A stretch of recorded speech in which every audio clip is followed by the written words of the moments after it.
I wish you could hear it.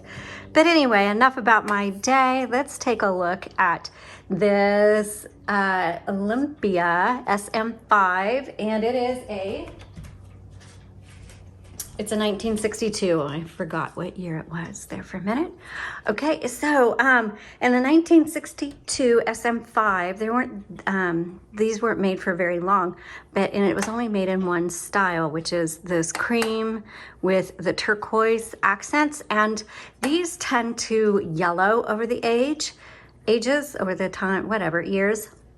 Which is why I like them so much, because it has that true vintage yellowed, and it's perfect. This particular one has yellowed more in some places than others. So like here and on the back is definitely more yellow, where this is more cream color. This particular one has some signs of wear. There's some chipping here, some scratches. But it's still a fantastic machine. So let me show you how to use this, and then we're going to do a typing demo. So on this one, and hopefully my camera's not too close, but I'm going to lift this up because we're going to start from the back. So the SM5s have manual tabulators. So they're in the back, and these little tabs back here, you just press and you drag on the metal bar. Okay. And obviously you don't have to flip up your typewriter to do that. You just put your hand behind there and drag them to where you want. Right here is your paper holder. This is a paper guide. There you go. It was a little stiff. All right, and so you can bring it in if you have like a postcard or envelope or something like that. This is going to be your carriage release on the right side.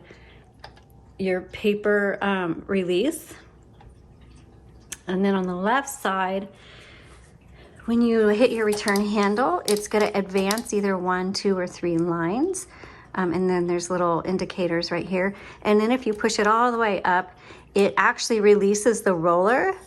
So I don't know if you can hear, well, you shouldn't hear, it's free. When it's engaged, it clicks. Whoops. I don't know if you can hear it clicking. And then when it's free, it doesn't click. So that's just for fine adjusting if you're filling out forms or you're using lined paper. So, but just make sure that once you've done that, you re-engage it so that it starts clicking again. Now, I will tell you that this is going to be a budget Olympia because it shows signs of wear, and because this obviously was used a lot. So this is a very used machine. The roller is a bit stiff. It's a little bit stiffer than I like to see, but it still works. So let's move this to the left, and let's open up the top. And inside your C, this is where your ribbon spool is. And we've put in a new ribbon spool for you. They're held in with these spring-loaded arms, super simple. You just pop them in and out when you need to change them. And when you do change them, make sure they're threaded properly through these guide wires. I've taken an up-close image of this, and you can find it on our website or our Etsy shop. Either one, both links will be in the description below, and you just click on that product link and you can look at the photos. Now, when you get to the end of your ribbon, the typewriter's probably going to lock up on you, or it's going to feel real tight when you type, or you'll notice the font gets really faint. And also you may notice the ribbon looks like it's pulling really tight. That just means you need to reverse the direction of the ribbon, and it's super simple. Either side, just push the little, I call them the double barrels. Just push those double barrels, okay? Let's go ahead and close this, and I'll finish showing you everything. This right here is a carriage lock, which comes in very handy. This is a perfect example. We rarely have shipping issues. In fact, we've only had one this whole year, and today is December. Anyway, I don't know, what is the date? I don't know, but it's in December.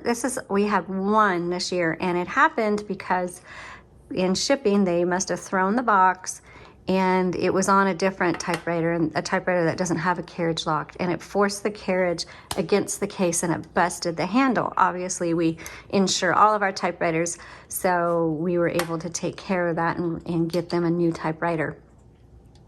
But this has a carriage lock for exactly that purpose. So what you want to do is center your carriage and then put this up, and then so now it's locked. So you just kind of shift it until it clicks in. Now when you get an Olympia, before you do anything, make sure the carriage is unlocked and you pull it down. You'll see it kind of jolt over to the side, and that means it's unlocked. Margin release is right here, because when you get to the end of your margins, I forgot to show you the margins. Let's put this back up. Sorry about that. Here's your margins. You press and you drag, and these are nice and easy. So I like to bring them in and make my margins really narrow. So I'm gonna bring them in like that. All right, so back to margin release. When you get to the margin, it'll ding. The typewriter's gonna stop. You can't type or anything. But let's say you need to finish your word, then you hit MR. That releases the carriage, and now you can keep going, okay? This is your backspace. I always like to make sure it works, because backspace, when you make a mistake, you just backspace and type over. Backspace does not mean that it erases. Typewriters don't erase. Now there are some typewriters with correction tape, but the years that we work with don't have that. You can use a eraser on your pencil, or you can buy some correcting tape at an office store or something like that, but I just backspace and I either type over it, I X through it, or I line through it, and something like that. This is your color selector. Red on black on top, red on bottom. The white is nothing. It means stencil, but you'll never use it. If you have it on that, it's not going to type right. So if your typewriter's not typing correctly, always check two things. Make sure your color selector is firmly on the black or the red, and check your ribbons. Okay, let's go ahead and do our typing demo. So I'm going to bring this in right about here, and then put some paper, and you just set your paper right there. No need to push it down, and then turn the handle.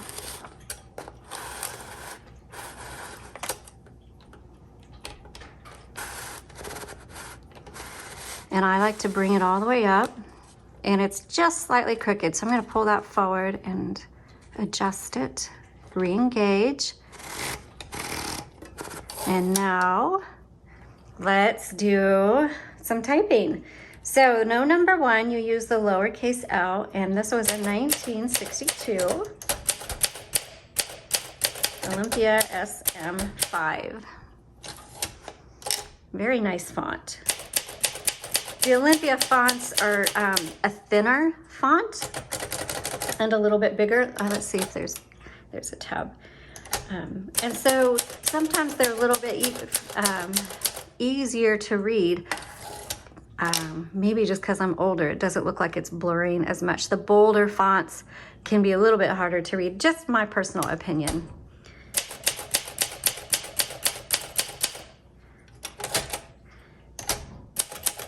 It's just whatever you like. I like thin fonts.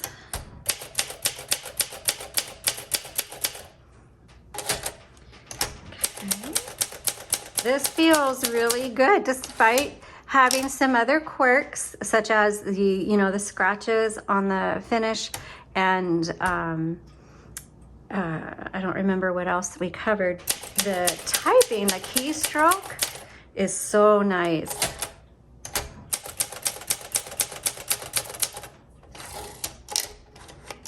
Okay, let's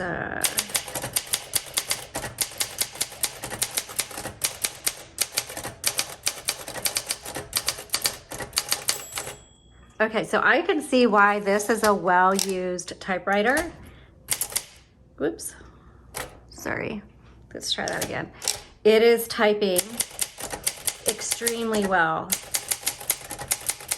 This is one of those instances where looks can be deceiving. It looks rough, but it's probably one of the best typing machines I've typed on in a while.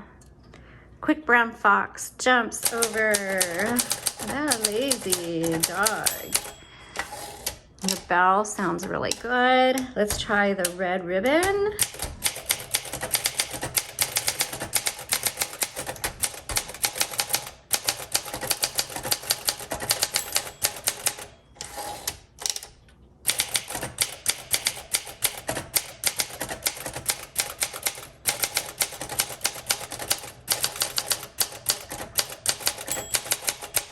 Okay, let's say you hear the bell, but you want to finish a sentence. So I'll show you the margin release.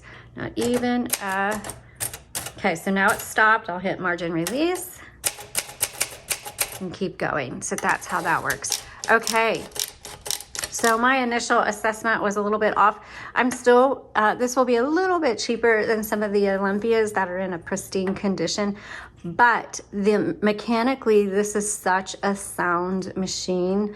I'm not gonna mark the price down too much because the typing action on this is amazing. It's just not as pretty as some of the other ones.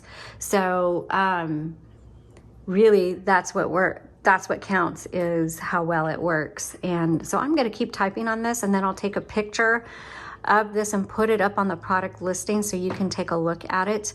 But y'all need to grab this. This is sometimes the ones who are well loved, there's a reason they're well loved, and this is a well loved machine. Thanks so much for watching. Merry Christmas to all of you. Check out the links in our description below, and y'all have a blessed day.